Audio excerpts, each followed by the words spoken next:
खमा गणिसा सभी जवानों का एसएमएस आर्मी एकेडमी के यूट्यूब चैनल पर हार्दिक स्वागत है। हम पिछले 3 दिनों से आर्मी जीडी के अंदर आने वाले क्वेश्चंस, इंपॉर्टेंट क्वेश्चंस डिस्कस कर रहे थे। तो जीके के इन क्वेश्चंस की सीरीज में आगे हम डिस्कस करते हैं। तो स्टार्ट करते हैं आज का पहला क्वेश्चन नंबर 1। केंद्र शासित प्रदेश पांडिचेरी का फैलाव किस राज्य में है?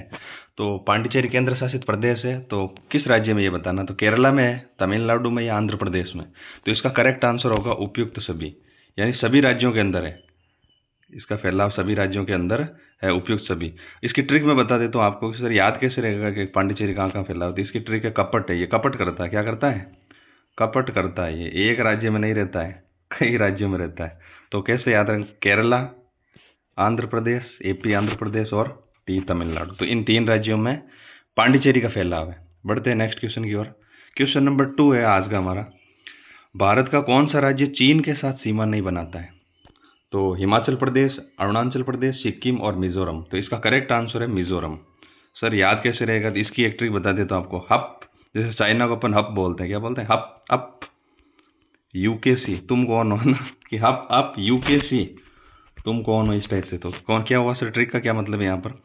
तो हिमाचल प्रदेश, अरुणाचल प्रदेश, उत्तराखंड और सिक्किम, ये तो क्या करते हैं? सीमा बनाते हैं। तो यहाँ पर देखो हिमाचल प्रदेश, अरुणाचल प्रदेश और सिक्किम आ रखे हैं ऊपर, तो वो तो बनाते हैं। नहीं बनाने में कौन सा आ गया? मिजोरम आ गया। आर्मी जीडी के हिसाब से बहुत इंपॉर्टेंट क्वेश्चन होते हैं सीमाओं वाले, क्योंकि आपको करना भी क्या है, रक्षा ही करनी है देश की। तो सीमाओं वाले प्रश्न ज़्यादा इंपॉर्टेंट होते हैं। बढ़ते हैं नेक्स्ट क्वेश्चन की ओर। क्वेश्चन नंबर 3 है आज का हमारा। नाथुला दर्रा किस राज्य में स्थित है? बिल्कुल, ये भी इंपॉर्टेंट है, क्योंकि डिफेंस के हिसाब से ये दर्रे हो गए, जो इंटरनेशनल चीज़ें होती है वो ज़्यादा इंपॉर्टेंट होती है, बाउंड्रीज, दर्रे। तो नाथुला दर्रा जो है वो किस राज्य में है? तो सिक्किम में है। तो इसको ऐसे याद रख सकते, नाथुला दर्रा सिक्किम, नाथुला दर्रा सिक्किम, 2-3 बार रिपीट करेंगे तो ये याद हो जाएगा। बढ़ते हैं क्वेश्चन नंबर 4 की तरफ। क्वेश्चन नंबर 4 है, कौन सी ब्रह्मपुत्र नदी की सहायक नदी नहीं है? सर ये नदियों वाले क्वेश्चन पीछा नहीं छोड़ रहे हैं, बैक टू बैक क्वेश्चन आ रहे हैं नदियों वाले। बिल्कुल, क्योंकि ज्योग्राफी विदाउट रिवर्स जो है, बिल्कुल भी मतलब आप खुद ही देखो ना कि अगर नदियाँ नहीं हो तो मतलब कितना बोरिंग हो जाएगी ज्योग्राफी। तो नदियाँ इंपॉर्टेंट पार्ट भी है, याद रखना थोड़ा मुश्किल होता है, लेकिन कंटिन्यू प्रैक्टिस करेंगे तो याद हो जाती है। ब्रह्मपुत्र की सहायक नदी नहीं है, थोड़ा सा ये ट्रिपिकल लग सकता है, क्योंकि आप जनरली गंगा और यमुना से तो परिचित होते हैं, बट यहाँ पर ब्रह्मपुत्र नदी है। तो ब्रह्मपुत्र नदी की सहायक नदी कौन सी नहीं पूछ रहा है, तो नहीं कौन सी इसके अंदर आंसर करेक्ट होगा गंडक। कौन सा होगा? गंडक।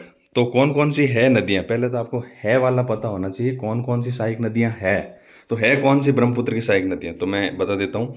दिबांग, लोहित, धनसिरी, सुबनसिरी, मानस, तीस्ता और बराक, ये इसकी सहायक नदियां हैं। अब सारी आपको याद नहीं रहे तो कोई दिक्कत नहीं है, आप ऐसे याद रखो, दिबांग, लोहित, मानस, तीस्ता, बराक, ऐसी कुछ इंपॉर्टेंट रिवर्स आपको याद रहेगी, तो आप गंडक जो है इसके अंदर नई वाली में आ गया। बढ़ते हैं नेक्स्ट क्वेश्चन की ओर। क्वेश्चन नंबर 5 है, कौन सी नदी बंगाल की खाड़ी में गिरती है? बिल्कुल, कल हम डिस्कस कर रहे थे कौन सी अरब सागर में गिरती है, अब आज आ गया बंगाल की खाड़ी में कौन सी गिरती है। तो आपको बता दूं, मोस्ट ऑफ द रिवर्स जो है वो बंगाल की खाड़ी में ही गिरती है, मतलब ज़्यादातर रिवर बंगाल की खाड़ी में गिरती है, बस कुछ नदियां बंगाल की खाड़ी में नहीं गिरती है। तो आप यहाँ पर बंगाल की खाड़ी में गिरने वाली नदियों को याद करने की बजाय अरब सागर में गिरने वाली को याद कर लीजिए, क्योंकि वो कम है। तो अरब सागर वाली याद हो जाएगी, तो बाकी सारी कहाँ लगभग कहाँ गिरती है? बंगाल की खाड़ी में गिरती है। तो मैं बता दूं आपको अरब सागर के अंदर कौन कौन सी नदियाँ गिरती है। तो आप इसको ट्रिक से याद रख लें कि नर्मदा, तापी, साबरमती, माही, लूनी, घग्गर, 2-3 बार रिपीट करेंगे। नर्मदा, तापी, साबरमती, माही, लूनी, घग्गर। तो ये कुछ इंपॉर्टेंट रिवर्स है जो अरब सागर के अंदर गिरती है। तो यहाँ पर देखो, नर्मदा, तापी, साबरमती, माही, लूनी, घग्गर में से नर्मदा आ गया, नर्मदा आ गया, तापी आ गया, लूनी आ गया, ये तो अरब सागर वाली। अभी ट्रिक वापस रिपीट करते हैं। नर्मदा, तापी, साबरमती, माही, लूनी, घग्गर, तो इसके अंदर कौन सी नहीं आई? महानदी नहीं आई। तो इसका मतलब ये कहाँ गिरती है? ये बंगाल की खाड़ी में गिरती है। अरब सागर वाली ही याद करें, बेटर रहेगा, क्योंकि वो कम है, तो कम वाली याद कर लेंगे, ज़्यादा वाली अपने आप उसकी ऑपोजिट हो जाएंगे। बढ़ते हैं नेक्स्ट क्वेश्चन की ओर। क्वेश्चन नंबर 6 है, नर्मदा नदी का उद्गम स्थल कहाँ पर है? तो नर्मदा नदी निकलती है अमरकंटक का, पत्थर लिख दिया यहाँ पर, पठार है, क्या है? अमरकंटक का पठार से निकलती है नर्मदा नदी। सर ये छोटा नागपुर का पठार भी आ रखा है यहाँ पर, तो छोटा नागपुर के पठार से निकलती है दामोदर नदी, वो आगे और डिस्कस कर लेंगे क्वेश्चन। तो इसका आंसर हो गया अमरकंटक का पठार, नर्मदा नदी का उद्गम स्थल। बढ़ते हैं नेक्स्ट क्वेश्चन की ओर। क्वेश्चन नंबर 7 अपना है, कौन सी झील पंजाब राज्य में स्थित? बिल्कुल, क्योंकि झीलें जो है आ, पंजाब राज्य के अंदर कौन सी है, तो देखो इसके अंदर है हरिके, रोपड़, कजली, ये तीनों ही पंजाब के अंदर उपयुक्त सभी। तो इसका यहाँ पर क्या सेंस है क्वेश्चन लाने का, आपको पंजाब की 3 जिले याद होनी चाहिए, हरिके, रोपड़, कजली, पंजाब, ऐसे याद कर लो, हरिके, रोपड़, कजली, पंजाब, बार बार रिपीट करोगे, हरिके, रोपड़, कजली, पंजाब, तो ये याद हो जाएगा, मतलब ये तीनों पंजाब के अंदर। बढ़ते हैं नेक्स्ट क्वेश्चन की ओर। क्वेश्चन नंबर 8 है, किस महाद्वीप से करक रेखा, विषुवत रेखा, मकर रेखा तीनों गुजरती है? बिल्कुल इजी क्वेश्चन है, बट आर्मी जीडी के हिसाब से, आर्मी क्लर्क के हिसाब से, आर्मी ट्रेड्समैन के हिसाब से बहुत ही इंपॉर्टेंट क्वेश्चन है। अफ्रीका इसका करेक्ट आंसर हो जाएगा। क्या हो जाएगा?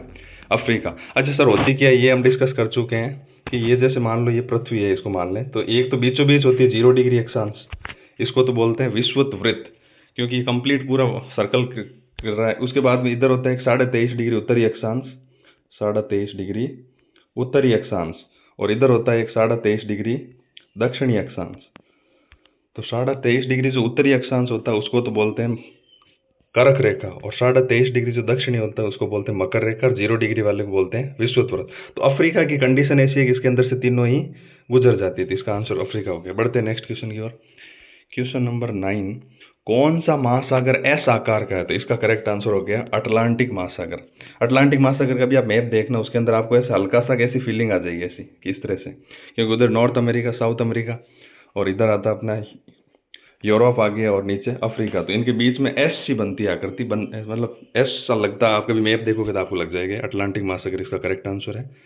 क्वेश्चन नंबर 10, आज का लास्ट क्वेश्चन है अपना 10 क्वेश्चन की सीरीज में। नील नदी किस महाद्वीप में बहती है? बहुत इजी क्वेश्चन है, इसका भी आंसर है अफ्रीका। अफ्रीका के अंदर कौन सी नदी बहती है? नील नदी बहती है। इंपॉर्टेंट रिवर्स है तो याद रखना पड़ेगा।